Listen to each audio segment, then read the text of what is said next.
Welcome to Washington Today on C-SPAN Radio for Thursday, September 25th, 2025. White House prepares for widespread layoffs of federal workers at government agencies if there is a government shutdown starting October 1st, the new fiscal year. We'll hear from the House Democratic leader Hakeem Jeffries, President Donald Trump, and talk with Reuters congressional reporter Bo Erickson. President Trump signs a deal to facilitate the sale of the TikTok app from a Chinese-based company to a group of American investors. Texas law enforcement says the 29-year-old who opened fire at a Dallas immigration and customs enforcement facility, killing one person, wounding two more, wrote a note that said hopefully this will give ICE agents real terror. Turkey's president visits the White House. President Donald Trump calling on Turkey to stop buying Russian oil. The two presidents also talk about Turkey buying U.S. F-35 fighter planes. The Palestinian Authority President Mahmoud Abbas tells the UN General Assembly that Hamas would not be part of governing a future Palestinian state. And actor Matt Damon speaks at the Clinton Global Initiative Conference in New York City about his nonprofit's work to bring clean water to as many people as possible. Story from Yahoo Finance. The White House circulated a directive late Wednesday to federal agencies asking them to explore firing at least some of their workers if a government shutdown happens, amplifying the stakes of Washington's ongoing gridlock. The memo from President Trump's Office of Management and Budget, OMB, directs executive branch agencies to use this opportunity to consider reduction in force, RIF, notices, adding that the possible permanent cuts would be in areas not consistent with the president's priorities. Such a move would represent a sharp escalation of past shutdown procedures, which have been marked by a temporary furloughing of some government workers. That's the article from Yahoo Finance. Congressman Hakeem Jeffries, Democrat from New York, the minority leader, was asked about this at a news conference on Capitol Hill. Do you view the OMB memo as a threat, an effort to get you guys to back down, or a bluff? We will not be intimidated by Russ Vought, who's completely and totally out of control. The OMB has been illegally shutting down parts of the government throughout the entire year. And the notion that Democrats are going to be intimidated by this guy, when all he's done is send a message to voters in Virginia and across the country that Republicans are determined to hurt the American people. Republicans control the House, the Senate, and the presidency. If the government shuts down, it's because they want the government to shut down. And now the Trump administration has made their intentions clear. They want to continue to fire civil servants who are hard-working American taxpayers, because throughout the year, they've been firing civil servants who are hard-working American taxpayers. We will not be intimidated by these threats coming from the most extreme parts of the Trump administration.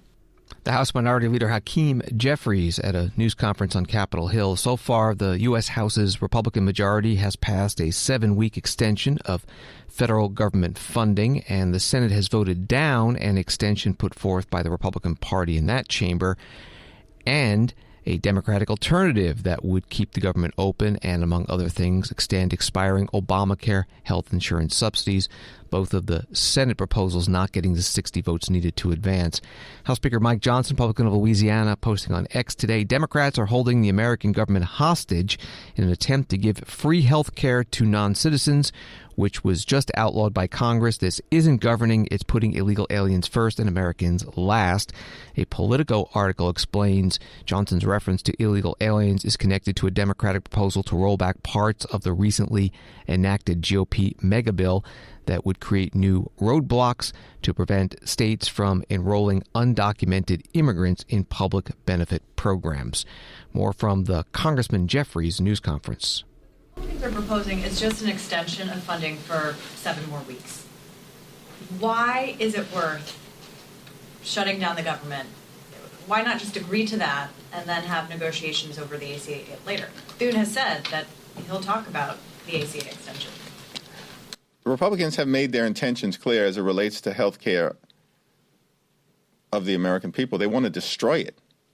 Republicans have spent the entire year destroying the health care of the American people. Our position is clear. Cancel the cuts, lower the costs, save health care. Not too complicated to understand.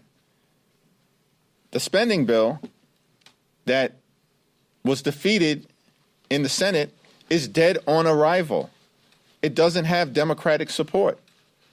And so it's unclear to me why Republicans have fled Washington, D.C., why House Republicans have decided to cancel votes next Monday and Tuesday on the eve of government funding running out, and why Donald Trump agreed to a meeting in the White House to try to get to a resolution in a bipartisan way and then pulled the plug on the meeting with an unhinged statement that he issued on social media. Something is really wrong with these folks.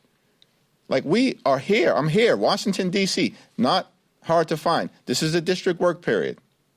We're ready, willing, and able to have a conversation to see if we can find common ground in a bipartisan way to reach a spending agreement that meets the needs of the American people. Republicans have decided they don't want to even have a conversation with Democrats to reach a bipartisan agreement. No one in America thinks that's reasonable. It's an inherently unreasonable position. My way or the highway. And they think that what? We're supposed to, as Democrats, abandon our fight to protect the health, the safety, and the economic well-being of the American people when all Republicans have done this year is break promises? Donald Trump promised to lower costs on day one. Costs aren't going down in America. They're going up. Inflation is going up. Life has become more expensive under Donald Trump and Republican policies. And that includes health care premiums, which are about to skyrocket because of Republican policies and their decision to continue to gut the health care of the American people. We find that unacceptable. Cancel the cuts, lower the costs, save health care. Congressman Hakeem Jeffries, Democrat from New York, the minority leader, news conference today on Capitol Hill. President Donald Trump in the White House Oval Office during his meeting with the visiting president of Turkey was asked about the possibility of a federal government shutdown starting October 1st, and also that memo from the White House Office of Management and Budget that raises the possibility as well of federal worker mass layoffs. Mr. President, furloughs are very typical when the government shuts down. Why is the administration directing federal layoffs of federal workers this time around? Well, this is all caused by the Democrats. They asked us to do something that's totally unreasonable. They never change. They want to give money away to illegals, illegally, people that entered our country illegally. They want to give them massive federal money. And we don't want to do that because it means everyone's going to just keep pouring back. Right now we have absolutely perfect borders like you haven't seen in many years. Even better than I had great borders during my 4 years, but these borders are stone cold closed. You can only come into our country legally now. But the Democrats want to give it all away. They want to open up the borders. Take a look at that. It's a big thing. They want to open borders again after what we're going through now, getting rid of prisoners, getting rid of all of these people dropped out from mental institutions, drug dealers, drug addicts, everything. They're putting everybody into our country. It's all ended now. But this is what Schumer wants. This is what the Democrats want. They want to have, and they want to take our money. We're doing well because of tariffs. We're doing unbelievable. We're making more money than we ever have made. And by the way, we're going to take some of that tariff money that we made, just to get off the subject for a second. We're going to take some of that tariff money that we made. We're going to give it to our farmers, who are, for a little while, going to be hurt until it kicks in. The tariffs kick into their benefit. So we're going to make sure that our farmers are in great shape because we're taking in a lot of money. We're finding, the other day, it was very interesting, they found $31 billion. They said, sir, we found 31. I said, you mean positively, right? They said, yeah, 31 million more than we knew. And they said, we don't know where it came from. I said, check the tariff shelf. They came back the following morning. They said, you're right, sir, it came from the tariffs. We've never seen anything like this. So what we're going to be doing is we're going to be taking some money from all of the tariff money that we've taken, and we're going to distribute it to our farmers. until the tariffs kick into their benefit, which ultimately the farmers are going to be making a fortune. President Donald Trump in the White House Oval Office. Joining us now to talk about the possibility of a federal government shutdown is Bo Erickson, Reuters congressional reporter. Thanks for being with us. This White House Budget Office memo that's come out, the headline is the possibility of mass firings of federal workers in the event of a shutdown. Can the Trump administration legally do that? What they are trying to do is really ratchet up the tension here and specifically try to put some pressure on Senate Democrats who have really rallied almost their whole entire caucus in opposition of what the Republicans are putting forward to fund the government on a more short-term basis through November. On the legal part of this, we were talking at Reuters here with some legal experts and also lawyers who focus specifically on government funding. And there is a question on whether or not there is a legal authority to fire people during a shutdown. The executive branch does not have extra authority during a shutdown to fire people. And they were saying that if any of these mass firings do occur, if there is a shutdown, they will probably follow along like some of the other mass firings that we've seen earlier on this year, many of which are still being litigated at the federal court level. Besides this memo, what do we know about how the federal departments and agencies might be preparing for a possible shutdown? This funding issue that we've been talking about is a little bit different this go around because normally the federal agencies and departments weeks in advance have started kind of putting their ducks in a row and trying to figure out how they would operate or not operate under a shutdown. But what I reported earlier this week is that the Trump administration has really kept a lot of those plans kind of behind closed doors until we've seen this memo. So there's only a few more days until that September 30th shutdown potential. And so right now you see agencies and departments really trying to not only determine who is and who is not an essential employee, who is or who is not going to get furloughed. But now their top leadership is going to have to focus on potentially mass firing people. That is a logistical hurdle with only a few more days in order to figure this all out. Also, previous times when they set deadlines, usually through continuing resolutions, temporary extensions, they would end on Friday intentionally, so that any shutdown would start on the weekend. It would cause less disruption. They can continue negotiations. This time, the deadline's in the middle of the week. How might that change things?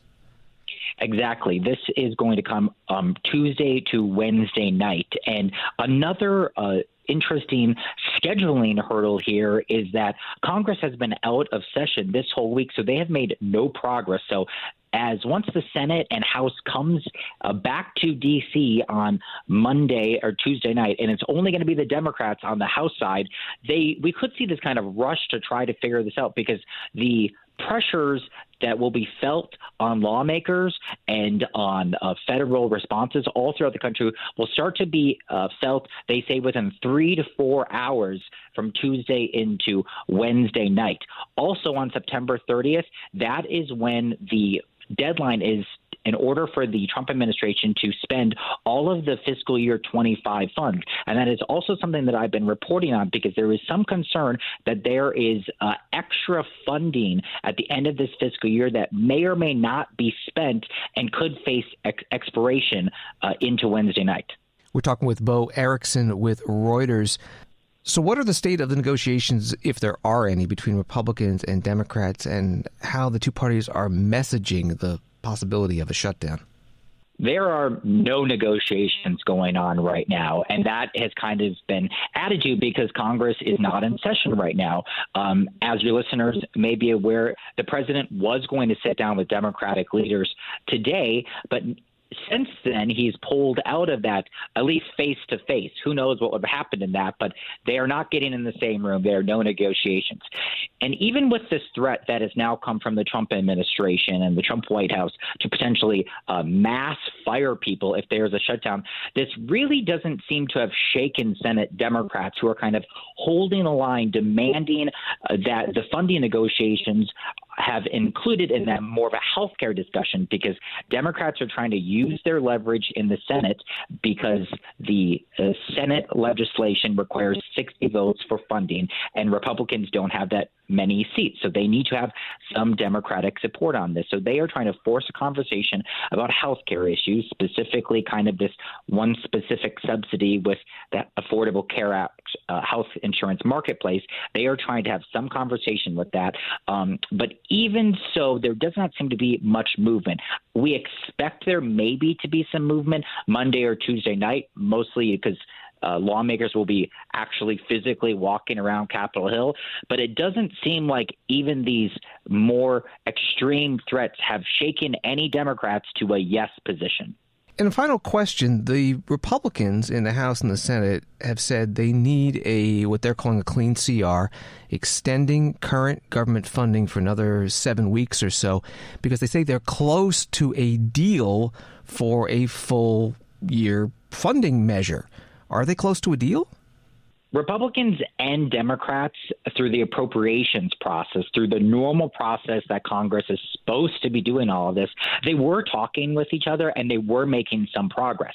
And so Republicans are frustrated at Democrats because they just aren't accepting this 7-week extension with some extra money for security measures for lawmakers. So there is some frustration about that, and they blame Democrats for opposing this just because they want to stick it to President Donald Trump because they don't like him. That's what Republicans are saying.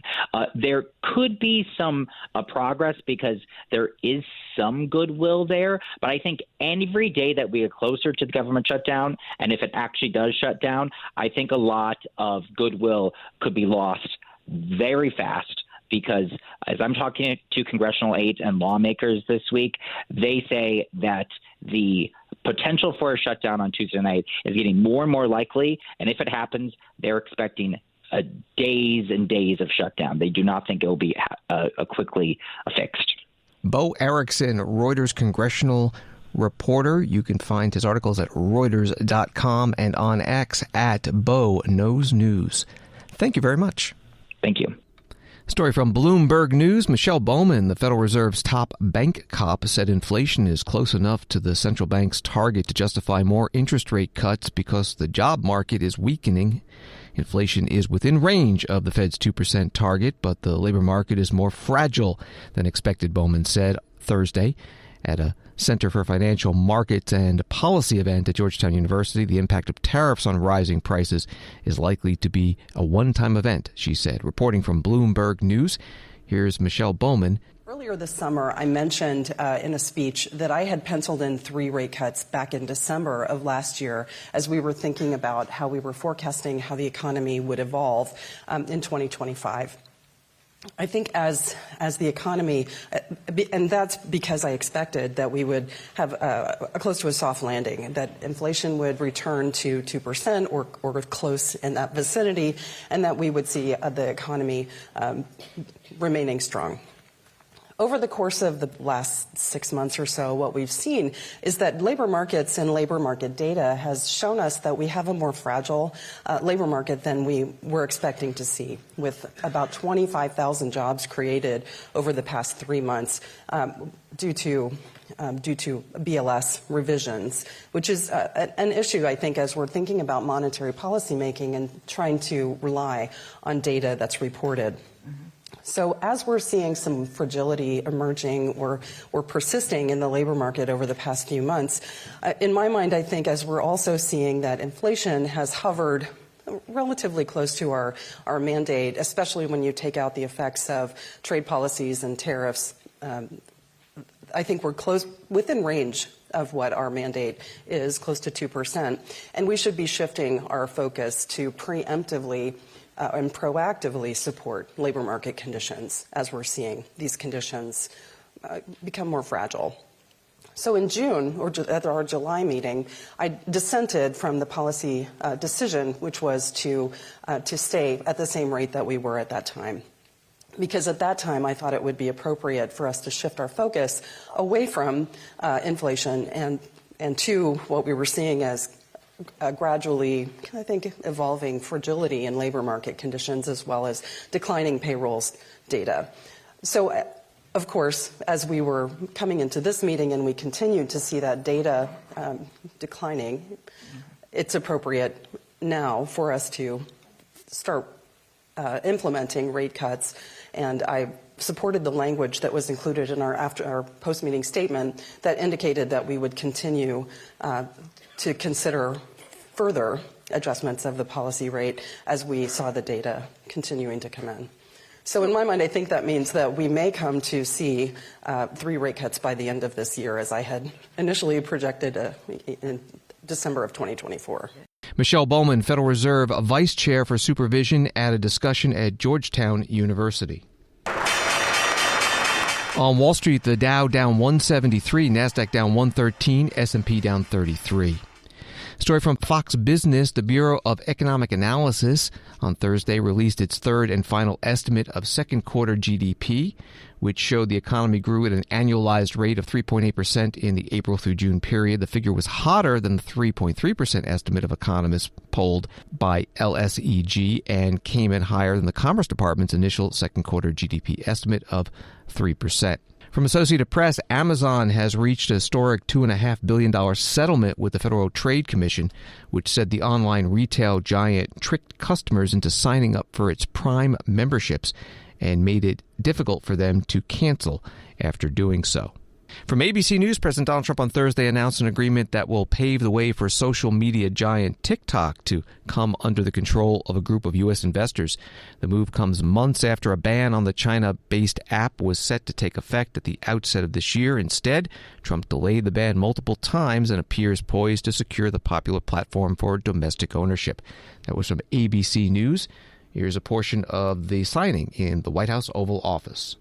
Next, sir, we have an executive order on TikTok. From the first days of your administration, you've charged a team from your administration, led by Vice President Vance, with ensuring that we can preserve TikTok as a platform for the 170 million Americans who use it, while ensuring that their data is properly protected as required by law. With this executive order, you will be effectively bringing into effect the agreement that will save TikTok and ensure that it can operate safely and securely. So this is interesting because I had a very good talk with President Xi, a lot of respect for him. Hopefully he has a lot of respect for me too.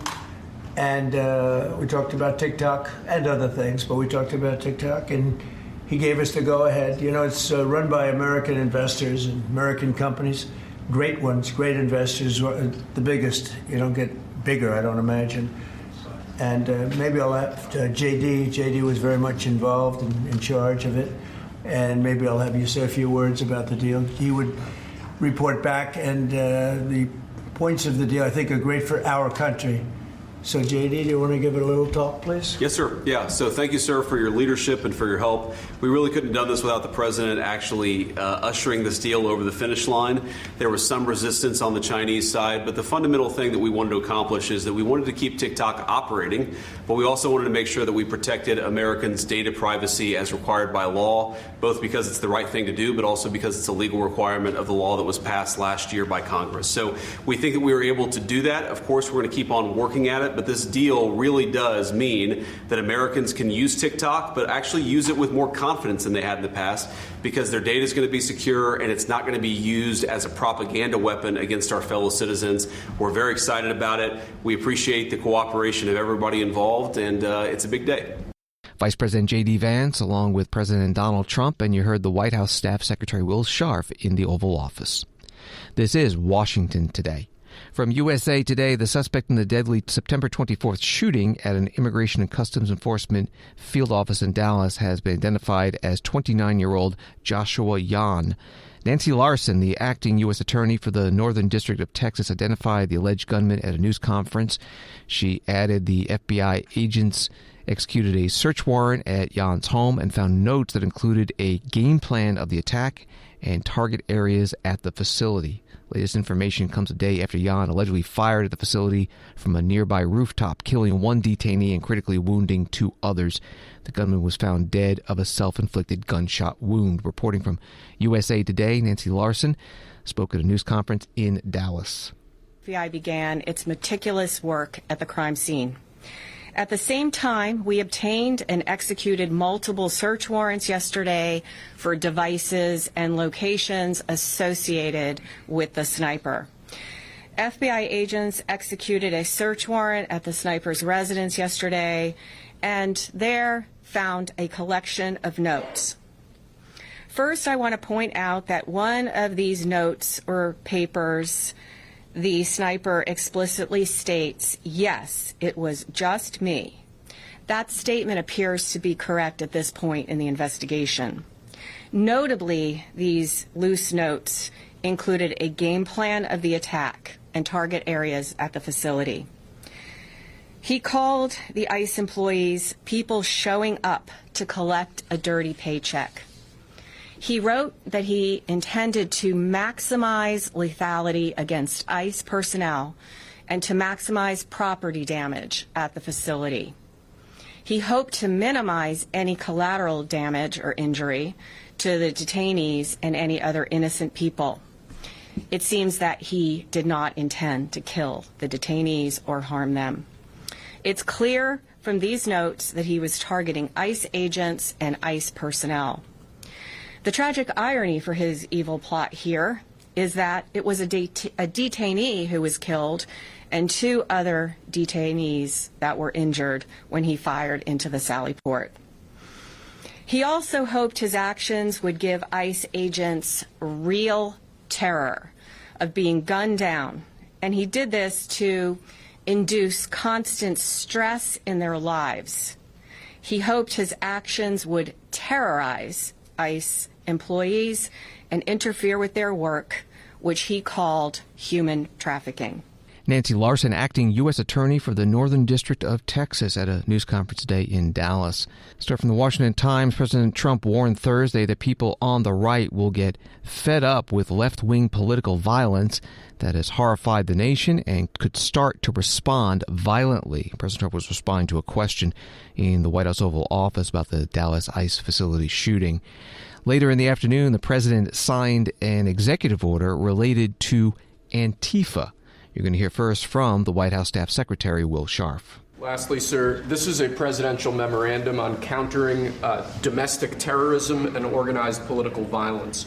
In recent weeks, months, and years, we've seen a tremendous upsurge in some highly visible but also other acts of domestic terrorism and organized political violence being perpetrated by radical, politically motivated groups all over the country. What this presidential memorandum will do is set off an administration-wide response to that, ranging from the Joint Terrorism Task Forces to other components of the Department of Justice to the Department of Homeland Security, the Department of Treasury. We're looking at interdicting these groups, preventing them from performing acts of violence, and also looking at sources of organization and funding and support that prop them up and allow them to do the acts that they have been doing.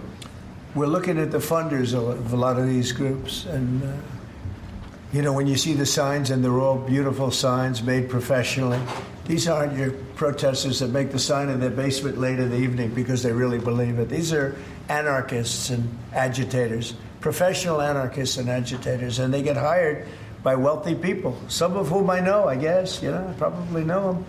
And you wouldn't know it. You're at dinner with them, everything's nice, and then you find out that they funded millions of dollars to these lunatics. President Donald Trump in the White House Oval Office.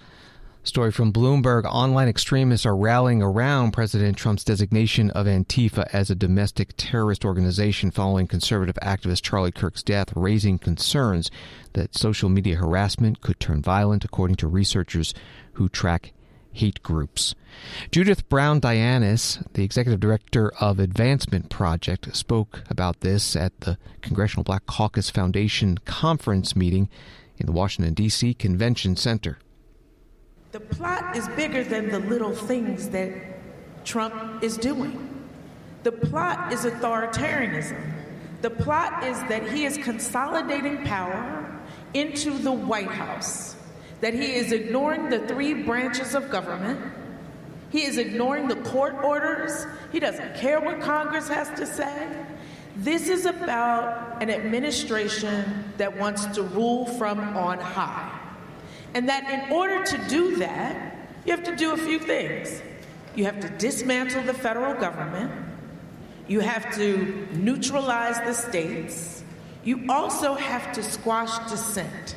So what we are seeing across the country are anti-protest laws that are passing that are not allowing us to take to the streets in the ways that we would have before. There are new risks, right? Am I going to be charged with RICO? Just last week, this week, his EO about Antifa, which basically is going to designate anybody who is anti-fascist as a terrorist organization, and that's black organizations who took to the streets after Mike Brown was murdered, who took to the streets after George Floyd and Breonna were murdered. This is serious, y'all. And so for the civil rights organizations, we all have to understand what we are up against. The dismantling of DEI and all of the civil rights laws is another piece of being able to, and even the erasure of our history, is also about dismantling the tools that get us towards reparations. Judith Brown-Dianis, Advancement Project Executive Director, on a panel at the Congressional Black Caucus Foundation Legislative Conference in Washington, D.C. WDBJ-TV, Blacksburg, Virginia writes, the tour continues. That was the message from Charlie Kirk's wife after the political commentator was shot and killed at a university event in Utah 2 weeks ago. Now in one of the first stops since his memorial service, crowds at Virginia Tech Wednesday night were eager to keep his life and message alive. Thousands of people packed in to listen to political commentator Megyn Kelly and Virginia Governor Glenn Youngkin. The enthusiasm for Kirk's organization, Turning Point USA, is growing on campuses across the country, and that includes Virginia Tech. The Turning Point USA chapter on Tech's campus just restarted this semester. The chapter said it has 60 to 70 members, many of them joining in the last couple of weeks since Kirk's death. Reporting from WDBJ-TV in Blacksburg. C-SPAN covered this rally on Wednesday night, hosted by Turning Point USA. Megyn Kelly took some questions from the audience, and one challenged her about President Trump's response to politically motivated violence. I want to know why you support a president who contributes to the rhetoric that got your friend Charlie killed. We saw his rally recently. He said, "I hate my enemies." Stephen Miller said similar things. How can you support him when he contributed to what got Charlie killed? Assumes facts, not evidence. What you said is not true. 70% of political violence is committed by Republicans. Okay.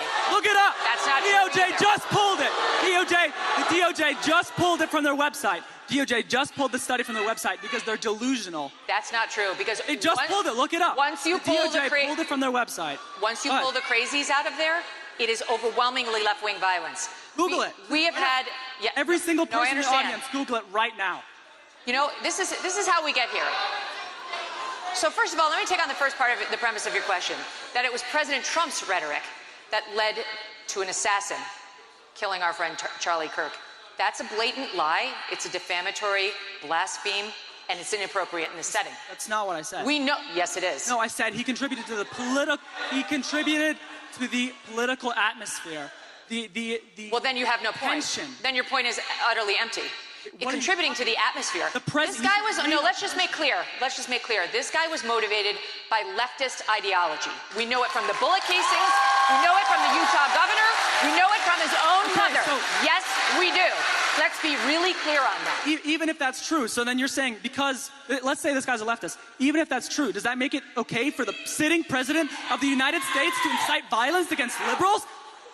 The President of the United States has not accepted violence against liberals. The President of the United States made a joke at the Charlie Kirk Memorial, which was funny and self-deprecating.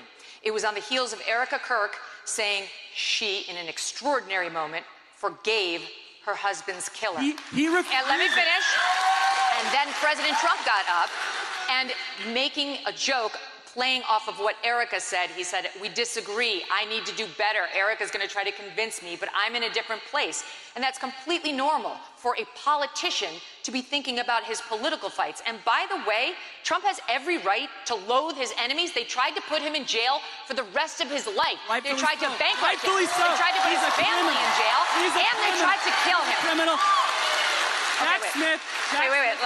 Okay, now you go. Thank you for your time. Okay.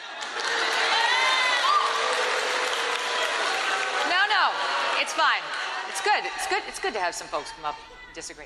Political commentator Megyn Kelly at a Turning Point USA event at Virginia Polytech Institute and State University, commonly known as Virginia Tech, in Blacksburg, Virginia, Wednesday night. Turning Point is calling this the American Comeback Tour. So far, there have been stops at the University of Minnesota Twin Cities and Virginia Tech. Next is Utah State University on September 30th. Washington Today continues in a moment. Past president, why are you doing this? This is outrageous. This is a kangaroo court. This fall, C-SPAN presents a rare moment of unity, Ceasefire, where the shouting stops and the conversation begins.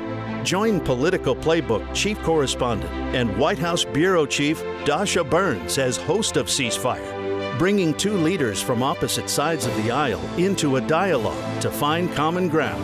Ceasefire, this fall on the network that doesn't take sides, only on C-SPAN.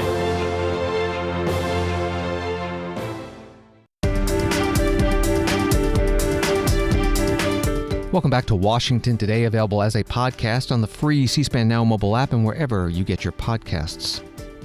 President Donald Trump indicated Thursday that Turkey was likely to be allowed to resume the purchase of advanced F-35 fighter jets, writes the Washington Post, as he hosted Turkish President Recep Tayyip Erdogan at the White House amid a fresh push by the U.S. leader to end Israel's war in Gaza.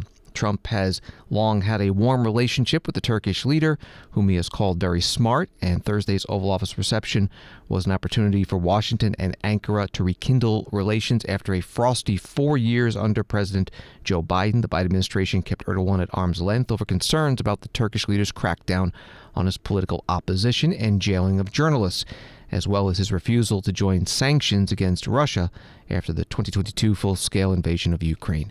That was reporting from Washington Post. President Trump brought up in his opening statement that one thing he wants from Turkey is for it to stop buying Russian oil. He does an amazing job in his country. And we've had tremendous relationships, both having to do with war and having to do with trade. And I guess today we're talking about both. I'd like to have him stop buying any oil from Russia while Russia continues this rampage against Ukraine. Part of President Trump's opening statement in the White House Oval Office, a reporter later asked President Trump about weapons sales to Turkey.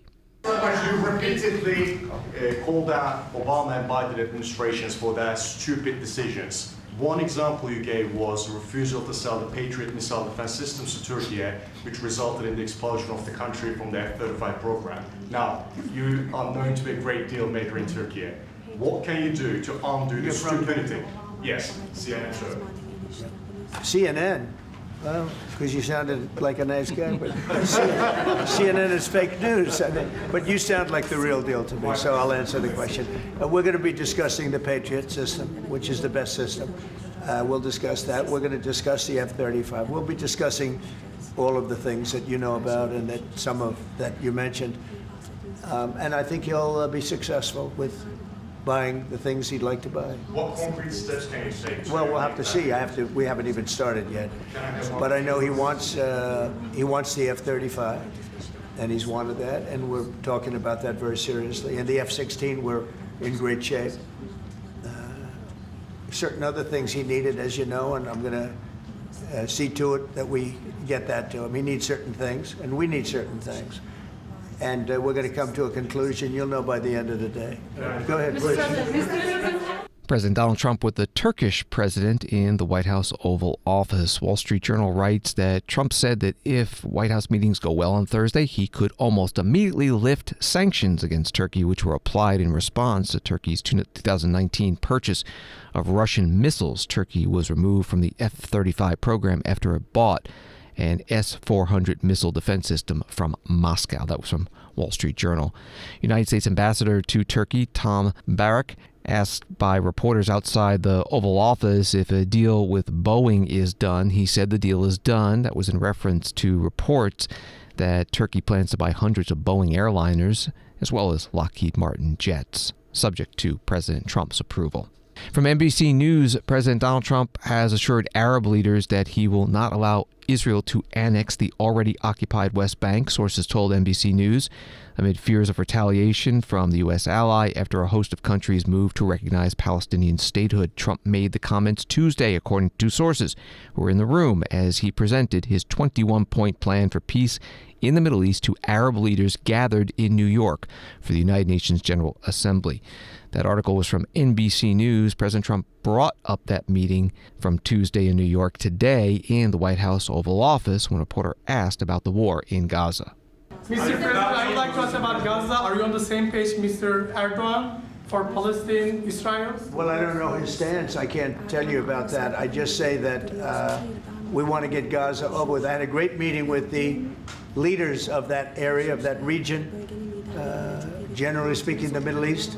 We had a great meeting the other day at UNGA, as you know, and I think we're close to getting some kind of a deal done. Yeah, we want to get the hostages back. I have to get the hostages back. We're the ones that got the hostages, all of them that we have now. But it looks like there are 20 living hostages and probably 38 or so dead hostages. Pretty sad. And the parents of those dead souls, those dead, mostly men, boys, in many cases like literally boys, they want those bodies back so badly, as much as though they were alive. And so we had a very good meeting with the representatives of the most powerful countries in the Middle East, and I think we're going to be close to a deal. President Trump meeting with the president of Turkey in the White House Oval Office. He also had a scheduled meeting with the Prime Minister of Pakistan. Story from the New York Times. Mahmoud Abbas, the president of the Palestinian Authority, used his remote address to the United Nations General Assembly in New York on Thursday to condemn Israel's actions in Gaza as war crimes and to reject any notion that Palestinians would abandon their land. Appearing by video from the city of Ramallah in the Israeli-occupied West Bank because the United States had denied him and his delegation visas, Mr. Abbas denounced the Hamas-led attack on southern Israel on October 7, 2023, saying these actions don't represent the Palestinian people. Reporting from the New York Times, here's part of that speech from President Abbas through an interpreter.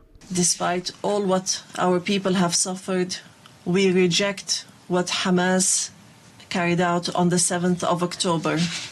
These actions that targeted Israeli civilians and took them hostages, because these actions do not represent the Palestinian people, nor do they represent their just struggle for freedom and independence.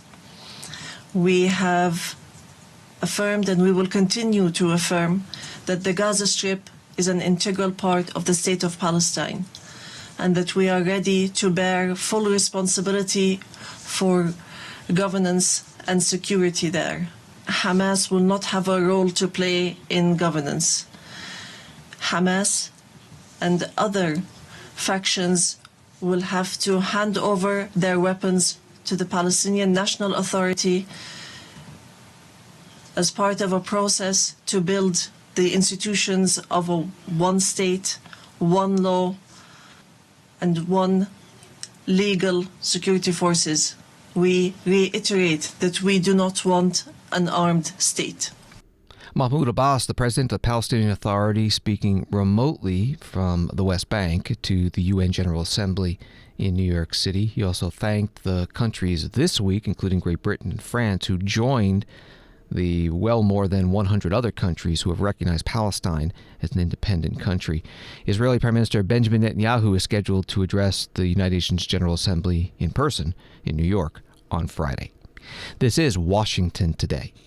New York Times article, the parent company of Tylenol, the over-the-counter pain reliever, on Thursday sought to clarify a 2017 social media post in which it said that it did not recommend taking any of our products while pregnant. The Trump administration had highlighted the old post on Wednesday, 2 days after its announcement urging pregnant women to avoid taking Tylenol, claiming without new evidence that it was a cause of autism. Department of Health and Human Services X account resurfaced the post, writing, "No caption needed."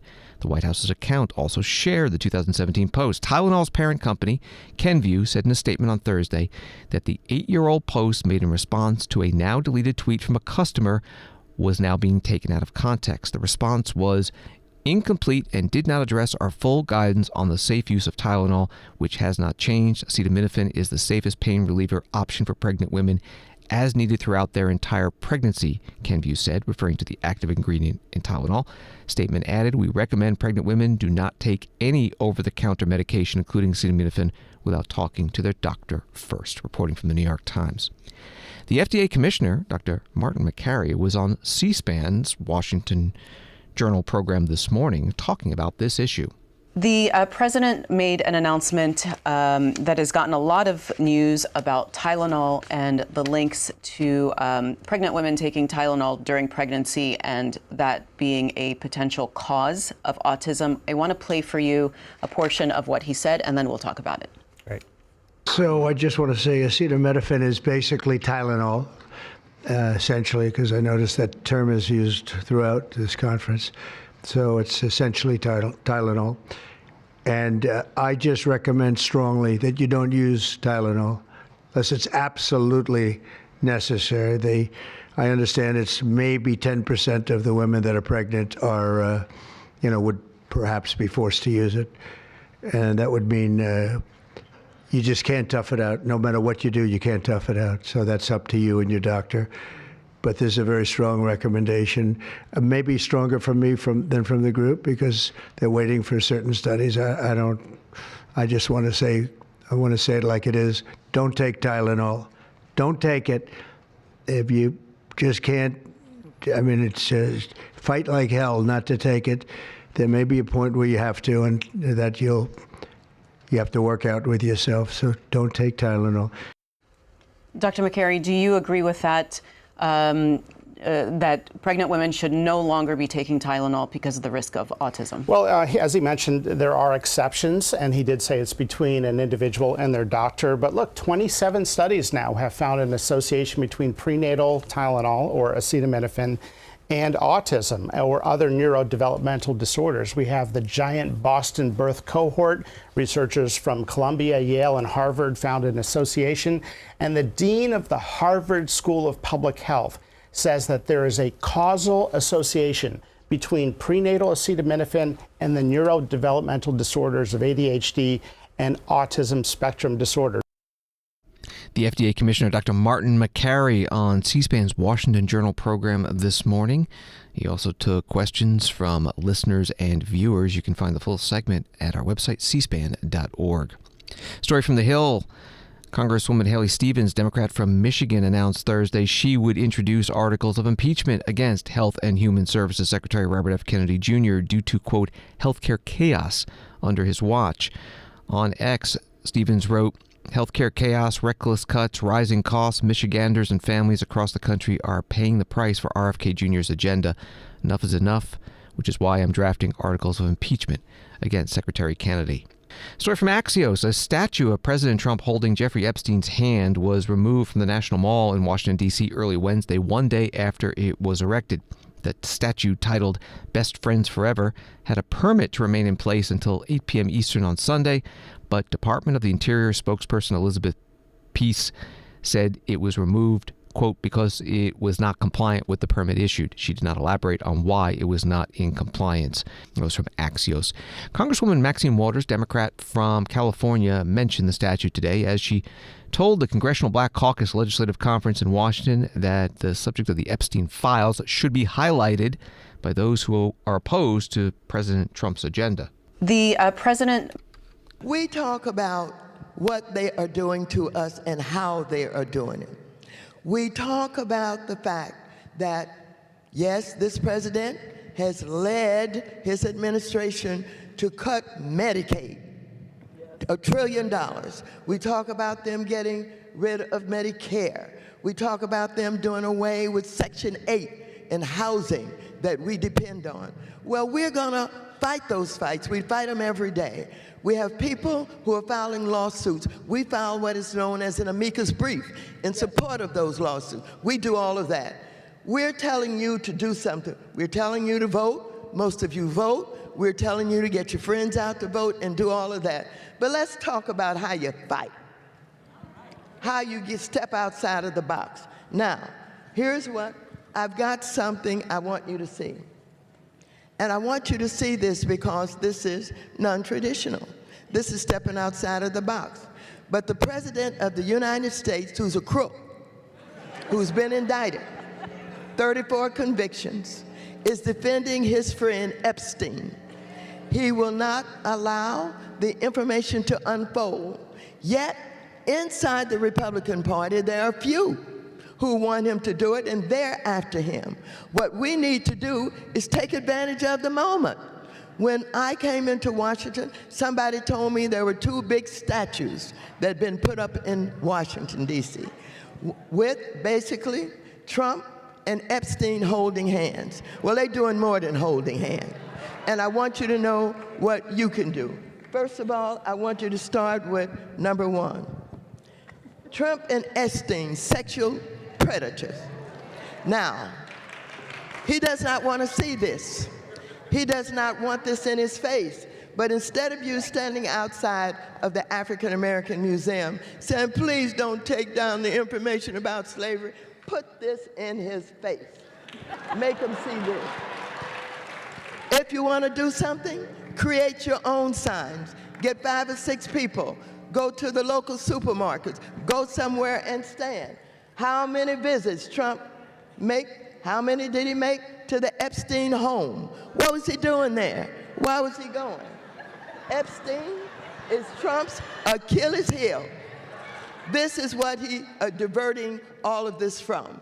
He does not want you to know what happened because he's too involved in it, and he will run when you put this in his face. Surround the African American Museum with the signs about him and Epstein. Trump hides information of rape among young girls by Epstein.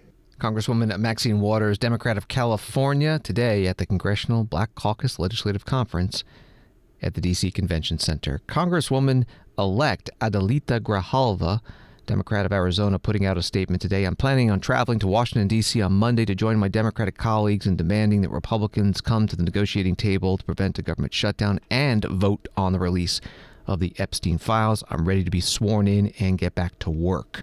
Speaker Mike Johnson, Republican of Louisiana, has decided to keep the House out of session for business next week.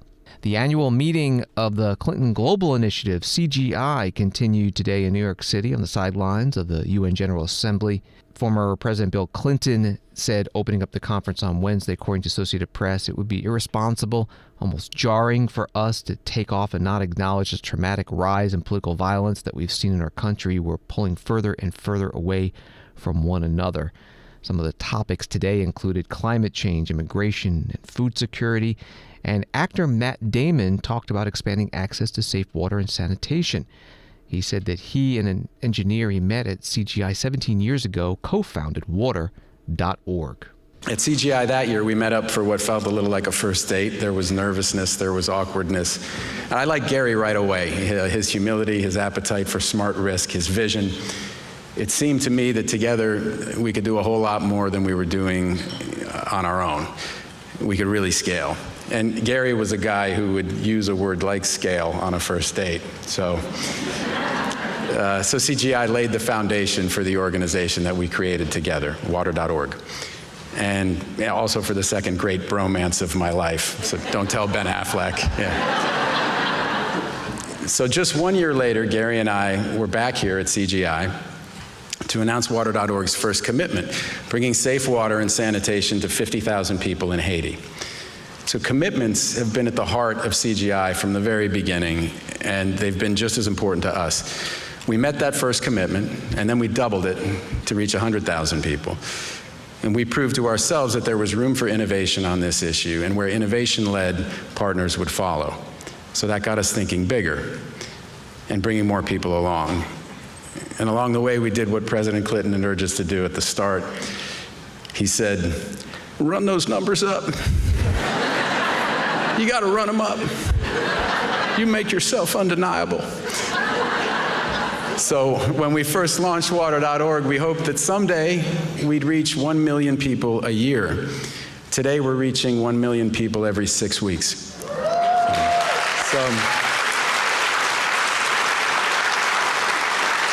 So So Gary and I really want to thank President Clinton for introducing us and for inspiring us to think bigger and for doing all he can, which is a lot, to help us meet those big goals. Mr. President, you've been our partner every step of the way. There's more distance to go. We know that more than 2 billion people lack access to safe water. More than 3 billion lack safely managed sanitation.